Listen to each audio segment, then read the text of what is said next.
हरिओम. पसायदान. योगदास श्री जयगणेश जोशी यांनी केलेले निरूपण. प्रवचन क्रमांक 46. अनुबंधनात्मक रचना भाग 2. माऊलींनी पसायदानामध्ये जे मागणे मागितले आहे त्याची रचना एका विशिष्ट प्रकारे केली आहे. याचबरोबर हे मागणे ओवीप्रमाणे चढत्या क्रमांकाने पुढे पुढे सरकत जाते. आपण आता एका ओवीचा परामर्श घेत ही ओव्यांची एकमेकांशी असलेली अनुबंधनात्मक रचना जाणून घेऊ.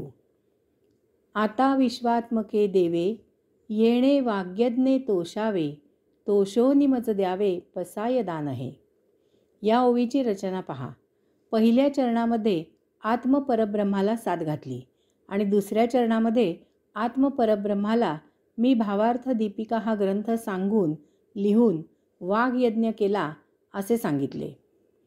येथे येणे या शब्दाने भावार्थ दीपिका या ग्रंथामध्ये विश्वामधील तमाम जीवांच्या कल्याणासाठी मार्गदर्शन केले.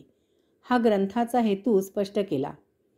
पुढे महत्त्वाचे म्हणजे तिसऱ्या आणि चौथ्या चरणामध्ये आत्मपरब्रह्माला विनंती केली की आपण माझा हा ग्रंथ आपण जोखावा, पडताळावा आणि जर आपण माझ्या या ग्रंथाने संतुष्ट झालात तर मला पुढील प्रमाणे पसायदान द्यावे. आधी केले मग मागितले.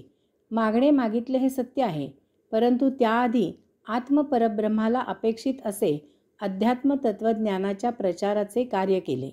आधी मेहनत घेतली, मागण्याचा अधिकार सिद्ध केला आणि मग तमाम मानवाच्या कल्याणाकरिता पसायदान मागितले. पहिल्याच ओवीमध्ये माऊलींनी पसायदानाचे मागणे मागितले आणि या मूलभूत पायाभूत मागणीवर संपूर्ण पसायदानाच्या मागणीची रचना केली. मागणे मागताना माऊलींनी सुरुवातीलाच मागणे मागण्याचा अधिकार कोणाला असतो हे स्पष्टपणे दर्शवले आहे. मागणे मागताना आधी देण्याची तयारी दर्शवली पाहिजे. कर्मयोग चुकवून कोणीही मागणे मागू नये. पसायदान ही धार्मिक मागणी नाही. येथे कसलेही यज्ञ, याग, विधी, सोपस्कार वगैरे नाहीत. तसेच पसायदान ही आध्यात्मिक मागणी नाही.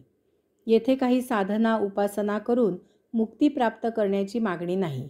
याचप्रमाणे पसायदान हे भौतिक मागणे नाही. येथे मानवाच्या भौतिक उपभोगांच्या मागण्या पूर्ण करण्यासाठी काहीही मागितलेले नाही. परंतु पसायदान हे भौतिकाच्या कर्दमात रुतलेल्या मानवाला यामधून बाहेर काढण्यासाठी मागणे आहे. हे वैश्विक मागणे असल्यामुळे ते आत्मपरब्रह्माकडे मागितले. त्यासाठी प्रयत्न म्हणजे कर्म काय केले तर वाग्यज्ञ केला.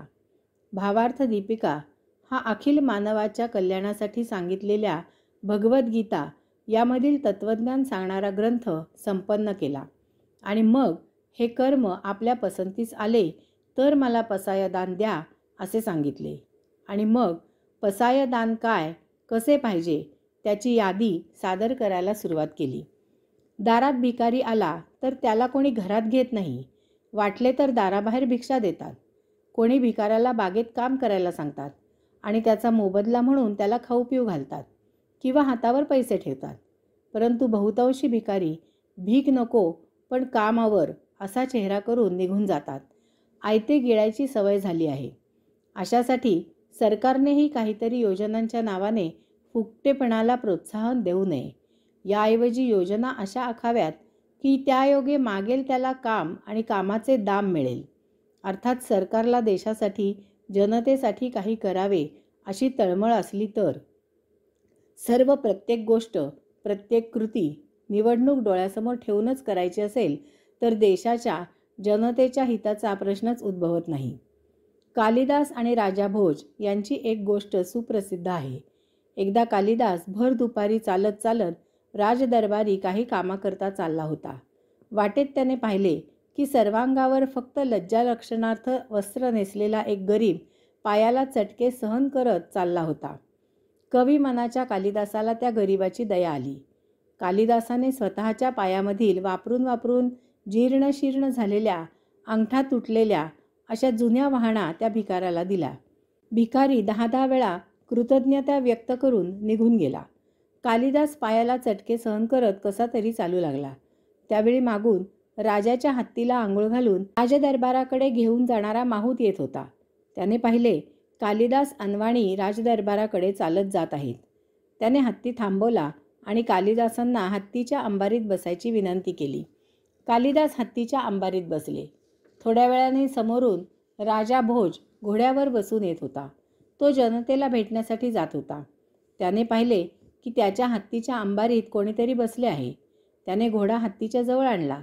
पाहतो तर कालिदास अंबारीत बसला होता. राजाला कालिदासाची गंमत करावी असे वाटले, म्हणून तो कालिदासाला म्हणला, कविराज, आपण असे काय पुण्य केले आहे की आपण थेट राजाच्या अंबारीत विराजित झालात?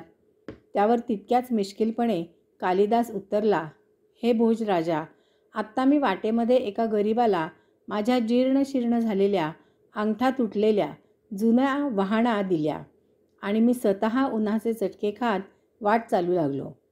हे राजन, या माझ्या पुण्याईमुळे आणि त्यागामुळे मला हा मान मिळाला. फाटके तुटके का असेना, पण काहीतरी द्या. काहीतरी दिल्याशिवाय, काही त्याग केल्याशिवाय या जगात काहीही मिळत नाही, हे वचन सत्य आहे. कविराजांचे हे हजरजबाबी उत्तर ऐकून कालिदासाची स्तुती करत राजा भोज जनतेला भेटण्यासाठी घोड्यावरून निघून गेला.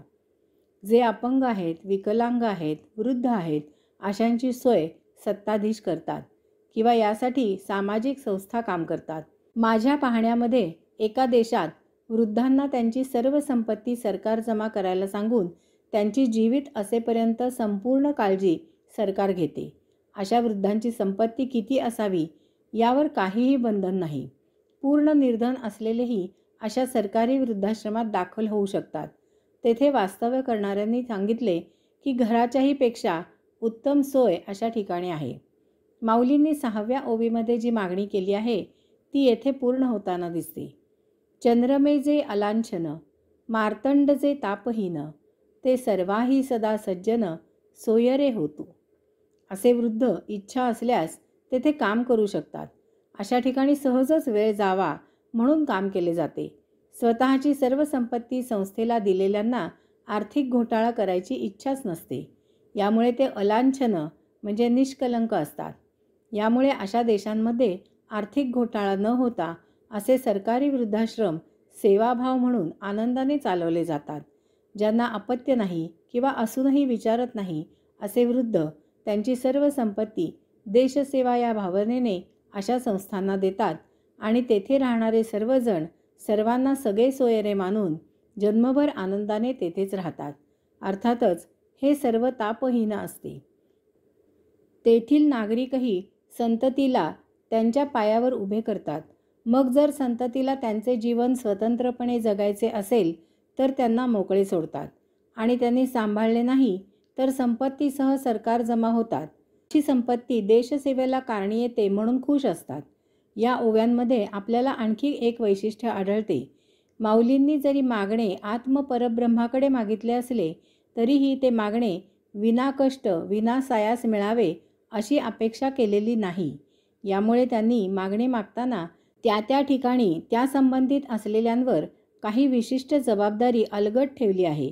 याचे निरूपण आपण ओवीमध्ये पाहू. यासंबंधी आणखी अनुबंध पुढील प्रवचनांमध्ये पाहू. हरिओम.